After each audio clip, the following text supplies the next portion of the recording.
Good morning, Falcons, and welcome to this edition of The Friday Show. I'm Emma Rail. And I'm Dominic Dole. Today we have a great show for you, including a wrap-up of the girls' basketball team's run at state, a look at some of your fellow Falcons March Madness picks, and some highlights from a recent trip to D.C. So buckle up and let's get into it. The girls' basketball team finished out an impressive season and a great postseason run with the heartbreaking loss to Incarnate Word Academy last night in the Class 6 state championship game. They traveled to the Mizzou Arena in Columbia earlier this week for a match on Tuesday against Springfield's Kickapoo Chiefs in the semifinals. Even with a low combined score on the game, this matchup was nothing short of exciting, with 10 total lead changes and 5 times tied for each team.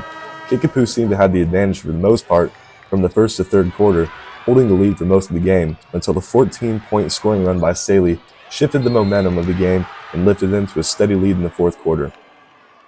The team was successful in holding the advantage in the final quarter, giving them a close 42-37 victory. Saley had 2 players score more than 10 points in the game, with sophomore Destiny Maniau scoring 10 and making an impressive effort off the glass, picking up 10 total rebounds, 3 of them offensive rebounds, resulting in crucial second-chance points. Junior London Parker also showed up with an impressive performance, not only scoring 13 points on the game, but an astounding 8 steals. Each member of the team did their job well and understood what was at stake in the game, leading to their victory. In the Class 6 state championship, Staley looked to face off against their toughest opponent of the year, Incarnate Word Academy. IWC was the previous 7-time defending state champions leading up to their matchup. Despite a tough effort from the Falcons, they came up short in a 55-41 loss. The game was a firefight at first, tying the first quarter at 11-11. There were no lead changes during the game for either team, with IWC holding the advantage for the whole game. Staley would then start their push to the second half, cutting IWC's lead down to 5 at halftime. To start the second half, the team did their best to try to cut the lead down and take advantage of IWC's 20 total turnovers in the game. But IWC kept on hitting their shots, shooting 53% from the floor compared to Staley's 35%. The Falcons had a great defensive effort though, with 8 total steals as a team and picking up 14 defensive rebounds and 10 offensive rebounds. Juniors Ava Miles and London Parker had great individual showings, with Miles scoring 10 points, picking up 4 rebounds, and had a great defensive effort with 2 steals and a block. London Parker scored the team high of 11 points and had a field goal percentage over 50% on the game. The team effort in the game showed in the stat line, but they were not able to capitalize against the tough IWC team in a heartbreaking loss in Columbia, Missouri. This is Cooper Unruh with videographer Sarah Tarpley, signing off for STTV Sports.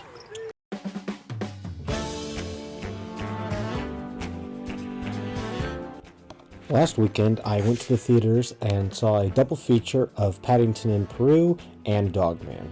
Here are my thoughts on both of these films. Dogman is a very good movie. It was very reminiscent of the Captain Underpants movie, which I am a big fan of. I like all of the adult jokes, and I love the realness of the relationship between Pete and Little Petey. My expectations were blown through the roof. I only ever watched the first Paddington movie, but I do have to say this was a thoroughly enjoyable movie.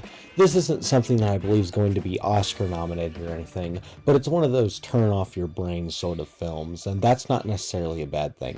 The story's pretty simple to face, and the characters are pretty likable. Overall, I give Dogman a 5 out of 5, and I give Paddington in Peru a 4 out of 5.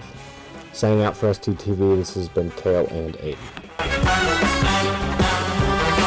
Welcome back to STTV. This is Anna, and in today's video, I'll be showing you my trip around Washington, D.C. Before we get started, quite a few of the buildings and museums we toured didn't allow phone usage or recording, so there's not clips from those, but I got as many as I could. Hello, D.C. We just landed in D.C. We're all getting our Metro passes. We just dropped our bags off at the hotel, and now we're gonna go get lunch at the food trucks. We just got off the Metro, and you can see the Washington Monument there, and then if you look this way, you can see the Capitol. We just made it to lunch. Everybody's getting food trucks. Right now, we're at the Museum of American History, and we're in the First Lady section. We've spent about 2 hours here and time's almost up and it was so cool. Our favorite section was definitely the pop culture. We got to see so many things. We're here at the monument and right there is the White House. There is Lincoln. And then this. What's that There's called? Congress back there. Congress. Or the Capitol. The Yeah. Capitol. Whoa. I don't know, too many buildings. So we just left the top of the monument and now we're here at the White House. Good morning. Good morning. It's day 2. We just had breakfast. We took the metro. Now we're at the Library of Congress. It is gorgeous, but it is so massive. So right now we're in the Capitol and we're getting a tour. We look a little funny, but we got the group. They decided this is where the capital of America should be. Take some pictures, and then if you have any questions related. We just finished lunch. They're not very allergy adaptive. I couldn't eat lunch. Now we're gonna go to the National Archives, which is where the Declaration of Independence and everything like that is. We're here at the National Archives, and this is a bunch of different photos. And then we're gonna go see the Declaration of Independence. Right now, we're at the Museum of Natural History. Yep, and massive rocks. Were you waiting for me? Just that, yeah, different rocks and stuff like that. We're at the FBI building right now. My home. We just finished the Bureau of Treasury and Engraving and printing. that, and we also did the Holocaust Museum. As I close out the video playing behind me is the laying of the wreath ceremony at the Arlington Cemetery at the Tomb of the Unknown Soldier. I am in the back right, and that was a very emotional experience for not only me, but everyone in the audience as well. If you haven't been to DC, I highly recommend going. Signing out for STTV, this has been Anna. Today we asked Daily students what their March Madness predictions are. First we asked what their biggest upsets will be. Grand Canyon over Maryland. I think the biggest upset is Arkansas over KU. Lipscomb, Iowa State. Next we asked what their Final Four prediction is. I got Tennessee, Michigan State, Florida, and Duke. Final four is going to be Michigan State, Arkansas, Duke, and Houston. I got Auburn, St. John's, and Gonzaga, Alabama. Last we asked what team is going to win it all. Duke.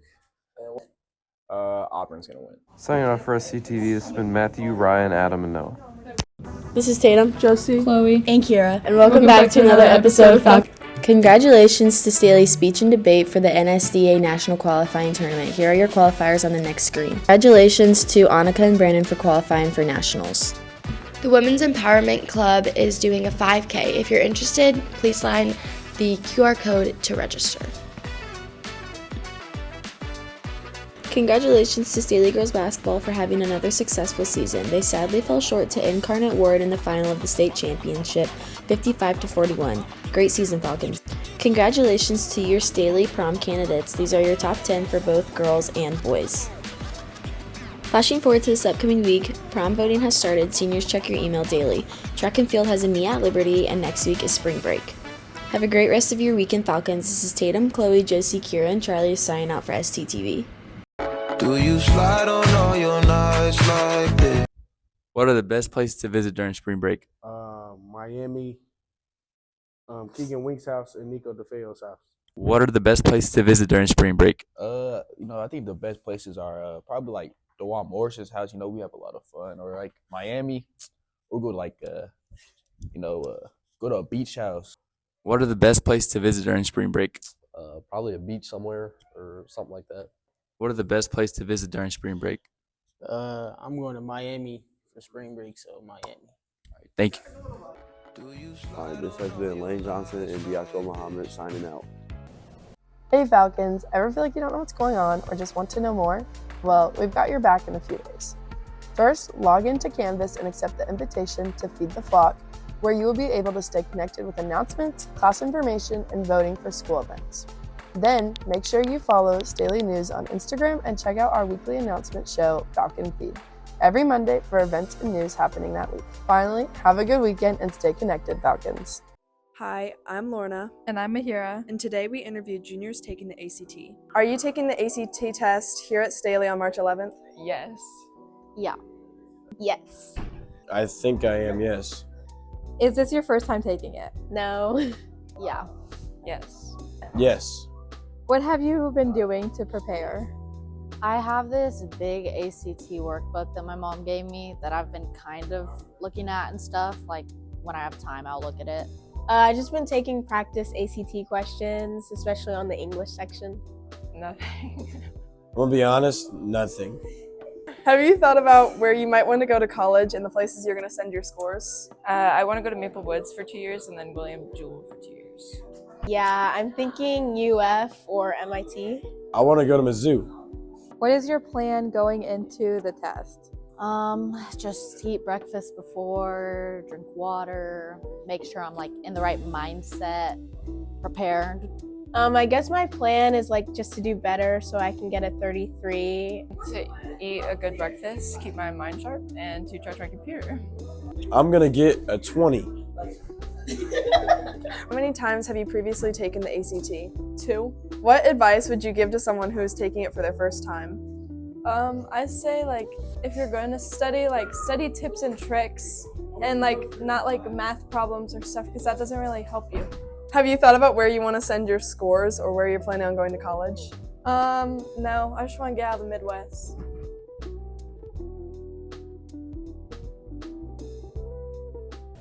Be sure to follow us on Instagram, TikTok, and StaleyNews.com for daily shows, announcements, and more in-depth stories about all things Staley. Have a great and safe spring break, Falcons.